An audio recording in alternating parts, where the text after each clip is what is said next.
Media మిత్రులందరికీ కూడా నమస్కారాలు. ముఖ్యంగా నిన్న నిండు సభలో జరిగినటువంటి పరిణామాలు మీరు చూసినట్టయితే మరి హిందూపురం ఎమ్మెల్యే గారైనటువంటి బాలకృష్ణ గారు ఏ రకంగా మాట్లాడుతూ మా నాయకుడిని మాజీ ముఖ్యమంత్రి గారిని అలా అవహేళనగా మాట్లాడడం, అలాగే మరి సినిమా ఇండస్ట్రీ అంతా కూడా ఒక పెద్ద దిక్కుగా ఒక గొప్ప నటుడుగా భావించేటటువంటి చిరంజీవి గారి గురించి ఎంత అవహేళనగా ఎంత చులకనగా మాట్లాడడం, దానికి ఎక్కడో అమెరికాలో ఉండేటటువంటి చిరంజీవి గారు కూడా ఎక్స్ప్లెనేషన్ ఇచ్చుకునేటటువంటి పరిస్థితికి తీసుకొని రావడం,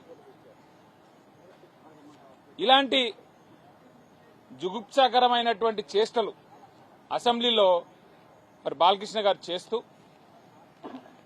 బయట ఎన్నోసార్లు మహిళల్ని అవమానిస్తూ మహిళల్ని కించపరిచే విధంగా మాట్లాడుతూ ఎవరి పట్ల కూడా రెస్పెక్ట్ లేకుండా ప్రవర్తిస్తున్నప్పటికీ కూడా అంతకుముందు ఎప్పుడో ఒకసారి ఒక హీరోయిన్ ఉద్దేశించి ఒక మాట ఆయన అనడం, నరేంద్ర మోడీ గారిని గురించి మాట్లాడుతూ మరి వారి తల్లి గారిని కూడా ఉద్దేశించి మాట్లాడడం, ఇవన్నీ కూడా కంటిన్యూస్ గా జరుగుతూ ఉన్నప్పటికీ కూడా నిన్న చట్టసభలో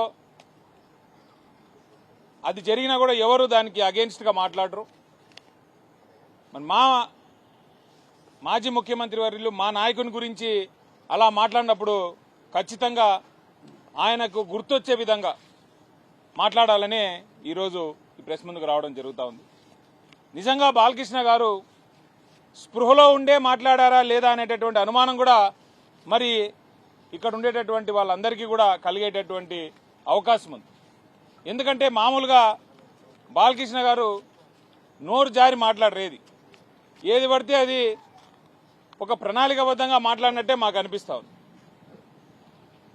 అక్కడ ఉన్నటువంటి మంత్రిని కూడా మరి ఆయన వాడు వీడు అని సంబోధించడం వెనుక ఉండేటటువంటి అంతర్యాయం ఏదో కూడా మాకు కూడా అర్థం కావడం లేదు. ఇంత జరుగుతున్నప్పటికీ కూడా మరి డిప్యూటీ సీఎం పవన్ కళ్యాణ్ గారు వారి సొంత అన్నగారి మీద ఆ పార్టీ ఎమ్మెల్యే మాట్లాడినా కూడా ఈరోజు పల్లెత్తి ఒక మాట అడగలేనటువంటి పరిస్థితుల్లో ఉన్నారా, మరి అన్న కావాలా పదవి కావాలా అనేటటువంటి సందిగ్ధతలో వాళ్ళు ఉన్నారా అనేటటువంటిది మాకు అర్థం కానటువంటి విషయం. సభా సాంప్రదాయం గురించి సభా మర్యాదల గురించి మాట్లాడేటటువంటి వారు మరి మొన్న కూడా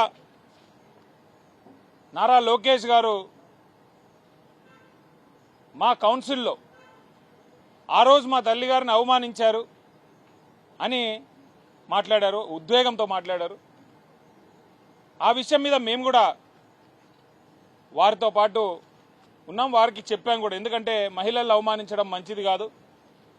ఆ రోజు ఎవరెవరు ఉన్నారు సభలో, ఈ రోజు ఎవరెవరు ఉన్నారు సభలో, ఎవరున్నా కూడా అది ఖచ్చితంగా తప్పే. మరి ఈరోజు బాలకృష్ణ గారు నరేంద్ర మోడీ గారి తల్లిని అన్నటువంటి విషయం వాళ్ళు మర్చిపోయారా అని నేను అడుగుతాను. ఏదేమైపోయినట్టు కూడా సభా సాంప్రదాయాల్ని సభా మర్యాదల్ని కాపాడే విధంగా ఎప్పుడూ కూడా ఒక సభ్యుడికి కానీ లేకపోతే ఒక పదవిలో పనిచేసినటువంటి ఒక గొప్ప నేతకు కానీ మన వంతు రెస్పెక్ట్ అనేది మనం ఇవ్వాల్సిన అవసరం ఉంది. ఇకపైనైనా వీళ్ళు ఈ సభా సాంప్రదాయాల్ని సభా మర్యాదల్ని కాపాడతారనేటటువంటి ఉద్దేశంతో నిన్న మా కౌన్సిల్లో కూడా ఇలాంటి ఒక సందర్భమే ఒకటి అరైజ్ అయినప్పుడు